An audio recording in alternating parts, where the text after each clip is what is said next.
প্রতিভা ও স্বপ্নের পথে আর্থিক বাধা যাতে প্রতিবন্ধক হয়ে না দাঁড়ায় তারই এক মানবিক দৃষ্টান্ত স্থাপন করল রশ্মি গ্রুপ।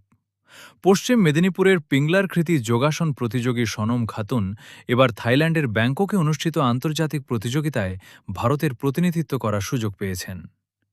আগামী ৪ থেকে ৭ সেপ্টেম্বর ব্যাংককে অনুষ্ঠিত হবে চতুর্থ ইউওয়াইএসএফ এশিয়া প্যাসিফিক যোগাসন স্পোর্টস চ্যাম্পিয়নশিপ ২০২৬।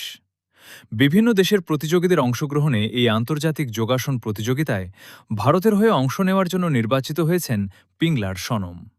তবে আন্তর্জাতিক মঞ্চে পৌঁছনোর স্বপ্ন বাস্তবায়নের পথে সনমের পরিবারের সামনে বড় চ্যালেঞ্জ হয়ে দাঁড়িয়েছিল বিদেশ যাত্রার খরচ। এই পরিস্থিতিতে পিংলা বিধানসভার বিধায়িকা স্বাগতা মান্নার আবেদনে সাড়া দিয়ে সনমের পাশে দাঁড়ায় রশ্মি গ্রুপ। রশ্মি গ্রুপের এক্সিকিউটিভ ডিরেক্টর ভাস্কর চৌধুরীর উদ্যোগে সংস্থার পক্ষ থেকে সনম খাতুনকে ব্যাংকক যাওয়া আসার সম্পূর্ণ ভ্রমণ ব্যয়ের জন্য আর্থিক সহায়তা দেওয়া হয়েছে। রশ্মি গ্রুপের এই সহযোগিতায় আন্তর্জাতিক মঞ্চে ভারতের প্রতিনিধিত্ব করার সনমের স্বপ্ন আরও এক ধাপ এগিয়ে গেল। সনমের আন্তর্জাতিক প্রতিযোগিতায় অংশগ্রহণের খবর শুনে উচ্ছ্বাস প্রকাশ করেছেন ভাস্কর চৌধুরী। তিনি সনমের সাফল্য কামনা করে আশা প্রকাশ করেন, আন্তর্জাতিক মঞ্চে নিজের প্রতিভার স্বাক্ষর রেখে বিজয়ী হয়ে দেশে ফিরবেন পিংলার এই কৃতিকন্যা। উল্লেখ্য, যোগাসনে সনমের প্রতিভার পরিচয় ইতিমধ্যেই মিলেছে।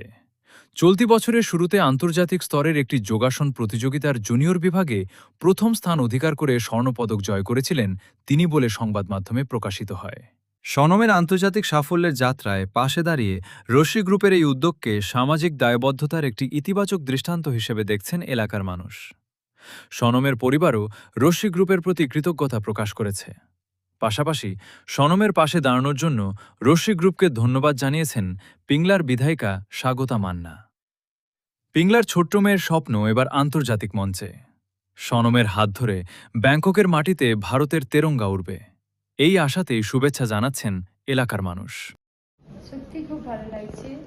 এখনো অনেক বিধায়ক বা বিধায়িকা থাকেন যিনারা সহজে মানুষের পাশে দাঁড়ান না, কিন্তু উনি মানবিকতা দেখিয়েছেন এবং আমি যাওয়াতে আমার রিকোয়েস্টটা উনি অ্যাকসেপ্ট করেছেন এবং আমার মেয়েকে এবং আমাকে যথারীতি যোগাযোগ করে উনি রেশমি গ্রুপের কাছে নিয়ে আসছেন, পৌঁছে দিয়েছেন এবং সাহায্যও করেছেন আর্থিক দিক থেকে। এর জন্য আমি ওনার কাছে চিরকৃতজ্ঞ থাকবো এবং ধন্যবাদ দিয়ে ছোট করবো না। আর সবার আশীর্বাদ নিয়ে আমার মেয়ে থাইল্যান্ডের বুকে দেশের হয়ে খেলে আসুক, দেশের মুখ উজ্জ্বল করুক। আমি চাই সেখানে ও ফার্স্ট হয়ে গোল্ড মেডেল নিয়ে দেশের মুখ উজ্জ্বল করে দেশে ফিরে আসুক। এখন পিংলা বিধানসভার অন্তর্গত যে মোহনপুর গ্রাম রয়েছে, সেই গ্রামের এই ছোট্ট মেয়ে সনম খাতুন, ওর বয়স 9 বৎসর। ও হচ্ছে এশিয়ার অলিম্পিকে ওর চান্স পেয়েছে। তো থাইল্যান্ডে খেলতে যাচ্ছে ভারতের হয়ে। যখন আমি প্রথম শুনলাম যে ছোট্ট মেয়ের অর্থনৈতিক অবস্থার কারণে যাওয়ার বাধা সৃষ্টি হচ্ছে, তাই আমি প্রথম আগ্রহ প্রকাশ করলাম রেশমি গ্রুপের এক্সিকিউটিভ ডাইরেক্টর আমাদের সম্মানীয় ভাস্কর চৌধুরী স্যারের সঙ্গে আমি যোগাযোগ করলাম এবং আগ্রহ প্রকাশ করলাম ওনাকে যে এই ছোট্ট মেয়েটিকে সাহায্যের জন্য।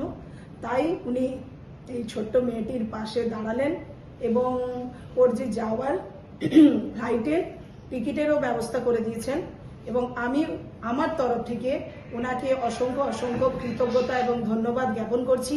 এইভাবে যাতে আগামী দিনে এরকম ছোট্ট ছোট্ট অনেক প্রতিভাবান মেয়েরা যাতে না হারিয়ে যায় এই অর্থনৈতিক কারণে, তাই ওনার কাছে আমি আগ্রহ করব আগামী দিনে যাতে এইভাবে মানুষের পাশে থাকেন।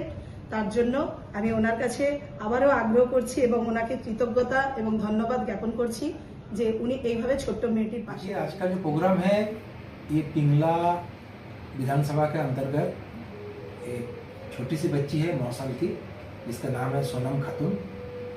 वो 4 थ्रू 9 सितंबर आपका थाईलैंड बैंकॉक में जा रहा है एशियन पैसिफिक चैंपियनशिप, जो आपका योगा स्पोर्ट्स का ऊपर है।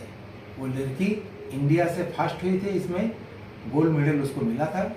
अभी फ्यूचर के लिए वो जा रहा है बैंकॉक थाईलैंड। इसके लिए पिंगला विधानसभा के वो माननीय विधायिका स्वागता मान्ना हमको रिक्वेस्ट किया था कि उसका कुछ हेल्प करने के लिए। तो उसमें उसका फ़्लाइट का जो खर्चा है रश्मि ग्रुप का तरफ से CSR इनिशिएटिव में हम लोग वो फ्लाइट का खर्चा बच्ची को दिए हैं। हम चाहते हैं, हमारा रश्मि ग्रुप चाहता है वो बच्ची देश का गौरव है करे, देश का नाम उज्जवल करे और वहाँ से वो गोल्ड मेडल जीत के लाए।